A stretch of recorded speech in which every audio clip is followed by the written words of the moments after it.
Les Actes des Apôtres, chapitre 26. Agrippa dit à Paul, « Il t'est permis de parler pour ta défense. » Et Paul, ayant étendu la main, se justifia en ces termes. « Je m'estime heureux, roi Agrippa, d'avoir aujourd'hui à me justifier devant toi de toutes les choses dont je suis accusé par les Juifs, car tu connais parfaitement leurs coutumes et leurs discussions. Je te prie donc de m'écouter avec patience. Ma vie, dès les premiers temps de ma jeunesse, est connue de tous les Juifs, puisqu'elle s'est passée à Jérusalem, au milieu de ma nation. Ils savent depuis longtemps, s'ils veulent le déclarer, que j'ai vécu pharisien selon la secte la plus rigide de notre religion.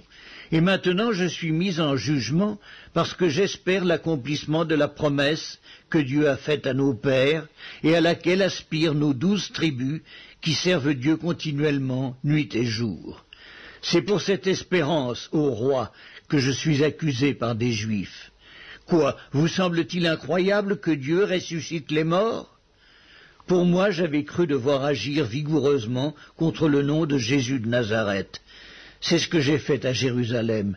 J'ai jeté en prison plusieurs des saints, ayant reçu ce pouvoir des principaux sacrificateurs, et quand on les mettait à mort, je joignais mon suffrage à celui des autres.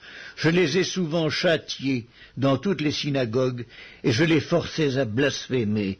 Dans mes excès de fureur contre eux, je les persécutais même jusque dans les villes étrangères. C'est dans ce but que je me rendis à Damas avec l'autorisation et la permission des principaux sacrificateurs. Vers le milieu du jour, ô roi, je vis en chemin resplendir autour de moi et de mes compagnons une lumière venant du ciel et dont l'éclat surpassait celui du soleil. Nous tombâmes tous par terre et j'entendis une voix qui me disait en langue hébraïque, « Saul, Saul, pourquoi me persécutes-tu ? Il te serait dur de regimber contre les aiguillons. » Je répondis, « Qui es-tu, Seigneur ?» Et le Seigneur dit, « Je suis Jésus que tu persécutes. Mais lève-toi et tiens-toi sur tes pieds, car je te suis apparu pour t'établir ministre et témoin des choses que tu as vues et de celles pour lesquelles je t'apparaîtrai.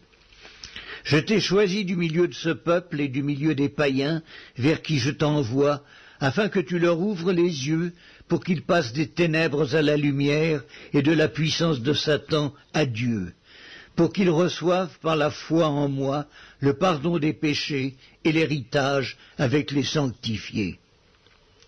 En conséquence, roi Agrippa, je n'ai point résisté à la vision céleste, à ceux de Damas d'abord, puis à Jérusalem, dans toute la Judée et chez les païens, j'ai prêché la repentance et la conversion à Dieu avec la pratique d'œuvres dignes de la repentance. Voilà pourquoi les Juifs se sont saisis de moi dans le temple et ont tâché de me faire périr.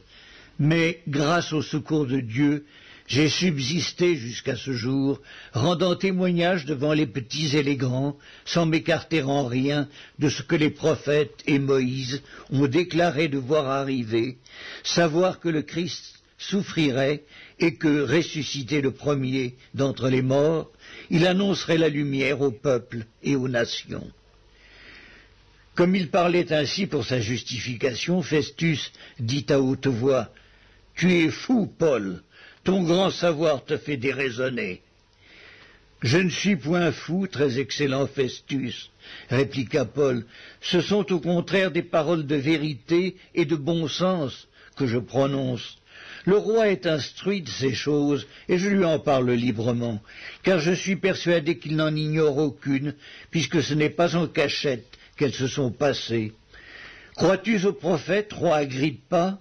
Je sais que tu y crois. » Et Agrippa dit à Paul, « Tu vas bientôt me persuader de devenir chrétien. » Paul répondit, « Que ce soit bientôt ou que ce soit tard, plaise à Dieu que non seulement toi, mais encore tous ceux qui m'écoutent aujourd'hui, vous deveniez tels que je suis, à l'exception de ces liens. » Le roi, le gouverneur, Bérénice et tous ceux qui étaient assis avec eux se levèrent et, en se retirant, ils se disaient les uns aux autres, « Cet homme n'a rien fait qui mérite la mort ou la prison. » Et Agrippa dit à Festus, cet homme pouvait être relâché s'il n'en eût pas appelé à César.